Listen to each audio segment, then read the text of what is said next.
पता कैसे लगता है कि प्यार हो गया? पता कैसे लगता है कि प्यार हो गया? पहले तो ये बताओ प्यार क्या है? इसके साथ टाइम स्पेंड कर सकते हैं बहुत टाइम तक बिना बोर हुए। ऐसा कोई नहीं है जिसके साथ में बहुत टाइम स्पेंड कर सकते हैं और बोर ना हो। अरे भैया, आपका फेवरेट खाना क्या है? मटर पनीर। मटर पनीर। मटर पनीर के साथ कितना टाइम स्पेंड कर सकते हो? सुबह मटर पनीर, दोपहर को मटर पनीर, रात को मटर पनीर, अगले 1 साल तक। प्यार है आपको मटर पनीर से या नहीं है?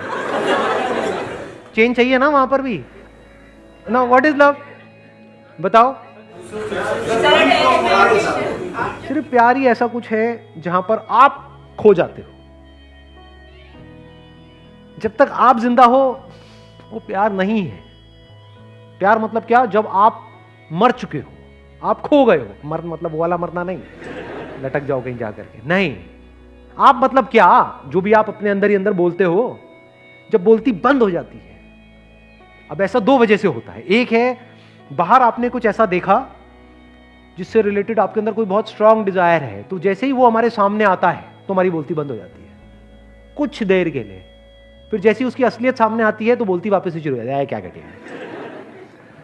जैसे आपने किसी को देखा और मतलब देखते ही अंदर घंटी बजनी शुरू हो गई, अबे यार क्या। फिर अगले दिन उसको बिना मेकअप के देख लिया, फिर दोबारा घंटी पे, अबे ये क्या है? वो 1 सेकंड में बदल जाता है जिसको आप प्यार कह रहे हो। उसी को तो प्यार कहते हो, और किसे कहते हो? यानी आपके अंदर जो इमेजिनेशन पड़ी हुई थी, उस इमेजिनेशन से मिलता जुलता कोई लड़का या लड़की आपके सामने आया और उस इमेजिनेशन से आप थोड़ी देर के लिए जुड़ गए, लेकिन वो इमेजिनेशन बदलती रहती है, सेम नहीं रहती है। फिर उस बंदे की हमने रियलिटी देखी जो उसमें इमेजिनेशन से मैच नहीं हो रही, वहां पे लड़ाई झगड़े शुरू हो गए, अब हम अलग हो गए। इसको हम प्यार मोहब्बत समझते हैं। या फिर उसी इमेजिनेशन को हम रिपीट करने की कोशिश कर रहे हैं। That repetition is boredom. Bore हो जाते हैं। जैसे मैंने खाने का एग्जांपल दिया था। तो प्यार क्या है? इसकी शुरुआत होती है खुद से। ये जो लिखा हुआ है डिस्कवर योरसेल्फ, मतलब क्या? आपने खुद के सच को देख लिया है। इसके बिना प्यार नहीं हो सकता। सर सोलमेट वोलमेट कुछ नहीं होता? सोलमेट वोलमेट की बातें होती हैं, होता कुछ नहीं है। सोलमेट का मतलब क्या हुआ? ये मेरा सोल, वो तेरा सोल। जैसे 2 अलग अलग जूते होते हैं, दोनों के अलग अलग सोल्स होते हैं, तो दोनों जूते मिल गए, अब इनको आपस में प्यार हो गया। तो सोलमेट मतलब क्या? ये तेरा सोल, ये मेरा सोल। जब इस सच को आप देख लेते हो ना कि जो मेरा सोल है वो ही तेरा सोल है, सोल में मेरा तेरा नहीं है। जैसे कुछ जुड़ गया है, इस तरीके से जुड़ गया है जहां पे अलग होने की गुंजाइश ही नहीं है, पॉसिबिलिटी ही नहीं है, अलग हो ही नहीं सकते ना। मान लो लहर पानी से कैसे अलग होगी? है कोई तरीका अलग करने का? होके दिखाओ। अगर पानी हो तो लहर से अलग होकर के दिखाओ। 2 लहरें तो अलग हो सकती हैं। तो जिसकी आप सोलमेट की बात कर रहे हो, वहां पे गड़बड़ पता है क्या हो रही है?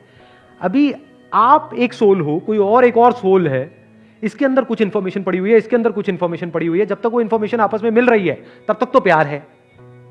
जैसे ही वो अलग अलग हो गई तो वहां पे लड़ाई झगड़े हैं। ये कुछ और चाहता है, ये कुछ और चाहती है। इसके अंदर जो सही पड़ा हुआ है वो यहां पर गलत पड़ा हुआ है, तो लड़ाई झगड़े हैं। जिसकी मैं बात कर रहा हूं वहां पर पता है क्या होता है? एग्जैक्टली क्या होता है?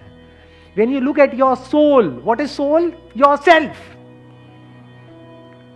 जब खुद की सारी लेयर्स को हटा लेते हो एक एक करके और एक्चुअल में देख लेते हो आप क्या हो, तो आपको कहीं पर भी कोई डिवीजन नजर नहीं आता है। तो अब आप प्यार ही हो गए। तो मैं सिर्फ यहां पर नहीं हूं, मैं वहां पर भी हूं। मैं सिर्फ इसमें नहीं हूं, उसमें भी हूं। जब इस तरह से आप जीते हो तो आपको हर तरफ अपनी ही अलग अलग फॉर्म्स नजर आती है। Now if you are looking at your wife, you are not looking at her as a soulmate, you are looking at her as myself. दोनों में बड़ा फर्क है। आपको खुद से प्यार है या नहीं है?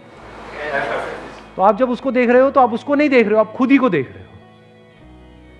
तो you are always in a state of love. Soul अलग अलग नहीं है, जैसे जूतों में अलग अलग सोल होते हैं, सिर्फ एक ही सोल है और वो सोल मैं हूं। तो अगर मैं हर जगह हूं तो अब मुझे किससे प्यार करना पड़ेगा? क्या मैं पार्शियलिटी कर सकता हूं? मेरा ये हाथ, ये हाथ। अगर आपको मैं चॉइस दूं कि हाँ ठीक है, दोनों में से बताओ कौन सा कान आपको ज्यादा अच्छा लगता है, जो कम लगता है उसको काट देंगे। बताओ, जवाब दो। नहीं, मुझे तो दोनों अच्छे लगते, दोनों आंखें अच्छी लगती। फिर अब ये कोई स्टेट थोड़ी है, बिल्कुल ऐसा है जैसे शीशे में खुद को देखना। मां के केस में यही होता है, एफर्टलेसली हो जाता है, क्योंकि मां के अंदर से ही वो बच्चा निकला है ना। मां बोलती तो है नाम के लिए कि ये मेरा बच्चा है, बट एक्चुअल में मां के लिए वो मैं ही हूं, बल्कि मेरे से भी ज्यादा वो मेरा है कि मुझे एक बार को कुछ भी हो जाए लेकिन मेरे बच्चे को कुछ नहीं होना चाहिए। इससे क्या समझ आ रहा है कि उसको बच्चे से प्यार नहीं करना पड़ रहा है, उसको बच्चे से प्यार है। जब आप प्यार करते हो तो गिरते हो, जब भी कुछ करते हो तो गिरते हो ना, तभी कहते हैं यू फॉल इन लव।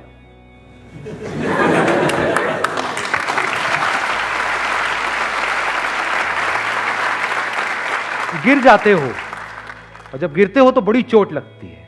इसीलिए लोगों को चोटें लगती है, क्यों? क्योंकि कभी डीपली समझा ही नहीं होता। क्या हम सामने वाले पर डिपेंड हो जाते हैं, डिपेंडेंसी को हम प्यार बोल देते हैं। और मुझे तू बहुत अच्छी लगती है, इसका मतलब क्या? तू मुझे छोड़ के नहीं जा सकती। ये प्यार है, ये सेल्फिशनेस है। अगर प्यार होगा तो आप क्या कहोगे? जो तेरी मर्जी है वो कर, छोड़ना है छोड़ दे, साथ रहना है रह ले। अपने ही अलग अलग चेहरे नजर आ रहे होते हैं। सोचो कितना इंटरेस्टिंग है, जैसे बिल्कुल अपने ही दो हाथों को देखना, ऐसे ही एक आप हो, एक now every single moment of your life is full of fascination. आप बोर नहीं हो सकते।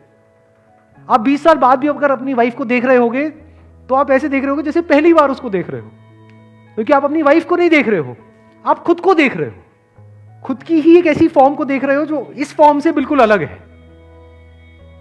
तो you are always in fascination. किसी बच्चे को देख रहे हो तो बस देखते ही चले जा रहे हो, कुछ सोच नहीं रहे हो। वहां पे कोई पास नहीं है, कोई फ्यूचर नहीं है, बस देखे चले जा रहे हो। और सामने वाले को समझ नहीं आएगा कि ये क्या हो रहा है, उसको थोड़ी पता है आपके अंदर क्या चल रहा है, बस उसको अच्छा लगेगा। यही तो चाहिए सबको, और क्या चाहिए? एक बच्चे को क्या चाहिए, किसी भी बड़े को क्या चाहिए? अटेंशन ही तो चाहिए। No, your attention is unbroken, it is complete attention. तो आप किसी से भी मिलोगे, you will always be in a state of love.